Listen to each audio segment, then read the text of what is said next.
আমি? আপনি সাঁতার জানেন না, তাহলে পুকুরে নামলেন কেন? আপনি তো নামতে বললেন। আমি নামতে বললে আপনি নামবেন? আমি আপনাকে আগুনে ঝাঁপ দিতে বললে আগুনে ঝাঁপ দিবেন? অবশ্যই দিব। আপনি মনে হয় বাংলা সিনেমা প্রচুর দেখেন, তাই না? কথায় কথায় সিনেমার ডায়লগ দিবেন না। জীবন নিয়ে ছিনিমিনি খেলেন। আপনার কিছু হয়ে গেলে কি হতো? ভালোই তো হতো। তারপর দাদার কবরের পাশে আমাকে কবর দিতেন। তারপর আমি আর দাদা মিলে বসে দেখতাম কে বেশি কান্না করে, আপনি নাকি দাদি। সমান্তরাল পথের বাঁকে তোমার পথের দিশা থাকে, সে দিশা খোঁজে তোমাকে। দাদি আসি, আমার জন্য দোয়া করবেন।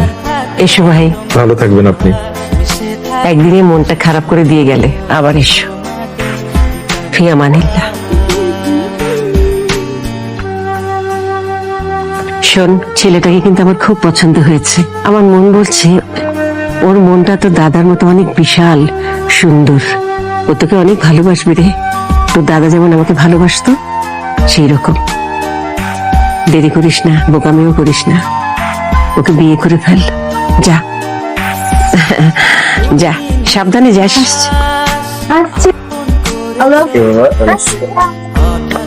কালে কে জানে স্বপ্ন সীমানা। আপনার সমস্যা কি? আপনি বিদায় না নিয়ে চোরের মতো নামলেন কেন? আপনি বাচ্চাদের মতো ঘুমাচ্ছিলেন দেখে ভীষণ মায়া লাগলো, তাই আর ডাকতে ইচ্ছা হয়নি। আচ্ছা, আপনি কি সবসময় মানুষকে তেল দিয়ে কথা বলেন? আমি আবার কখন কাকে তেল দিলাম? সব সময় বলেন, মাত্র বললেন। আবার আজকে সকালে যেমন দাদিমাকে বললেন সুচিত্রা সেন। আমার ওনাকে দেখে সুচিত্রা সেনের মতো লেগেছে, তাই বলেছে। দাদিমা আপনাকে অনেক পছন্দ করেছে।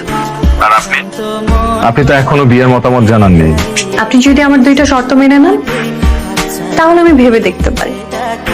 আমি আপনার সব শর্ত মেনে নেব, বলেন। এখন না, লিখে জানাব।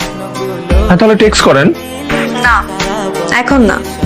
একটু আগে আমার শর্ত দুটো একটা কাগজে লিখে খামের ভিতরে রেখেছি। কাল যখন আপনার সাথে দেখা হবে, তখন খামটা দিব, তখন পড়ে দেখবেন। কাল আমাদের দেখা হচ্ছে? কাল দেখা হচ্ছে। ঠিক আছে, কখন? একটা সময়। ওকে।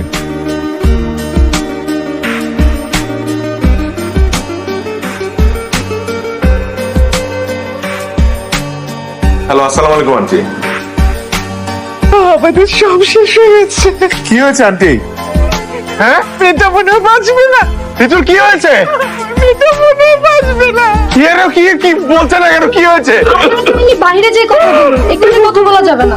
আইসিইউর সামনে চিৎকার করা নিষেধ। আমার মেয়েটা সারাটা রাত ঘুমায়নি। আমাকে আর ওর বাবাকে সারাটা রাত জ্বালাতন করেছে। কিভাবে সাজবে, কানে কোন দুল পরবে, চুল খোলা রাখবে না বেঁধে রাখবে, হাজারো প্রশ্ন। আমি ওর বাবা অবশ্য ওর ছেলে মানুষে দেখে মজাই পাচ্ছিলাম। মাঝরাতে এসে সে আমাদের বলল সে তার নাম পাল্টে ফেলবে। মা, মা, মা, দরজা খোলো।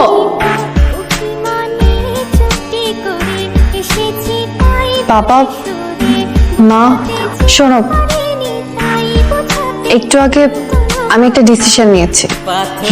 বল। আমি ঠিক করেছি আমি আমার ঋতু নাম পাল্টে ফেলবো। আমার নাম রাখবো বৃষ্টি। আমার মেয়েটা যে তোমাকে কত পছন্দ করে তুমি সেটা জানো না। তোমার সাথে ও খারাপ ব্যবহার করেছিল না, সেটা দেখার জন্য তুমি কিভাবে রিয়াক্ট করো। তুমি ওকে বলেছিলে না নীল শাড়ি পরে যেতে? আমার খুব ভালো নীল শাড়ি ছিল না, সেটার জন্য যে আমাকে কত কথা শুনিয়েছে।